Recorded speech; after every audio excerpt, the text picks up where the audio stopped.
They're not stealing 1 billion. Oo. They're stealing billions. So, ang gagawin nila, bumibili sila sa mga mamahaling condominium. 3 bedroom, 4 bedroom unit. They convert one room into a cash vault, room vault. Okay, I'll be cynical. May mga nanonood siguro na sinasabi, OA naman itong si Mayor. No, it's not. It's not.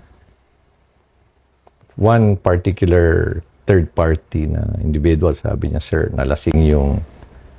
Kasi sir, ako nagsaserve kay Kuan. Ako third party service provider nung isang congressman. Sabi niya, sir, nalasing. Dinala sir ako sa kwarto eh. Ngayon lang sir ako nakakita ng ganong kalaking kwarto. Kalaking, hindi, ganun sir ako nakakita ng ganong karaming pera sa isang kwarto. Eh mayabang sir yung congressman na yun, sabi niya.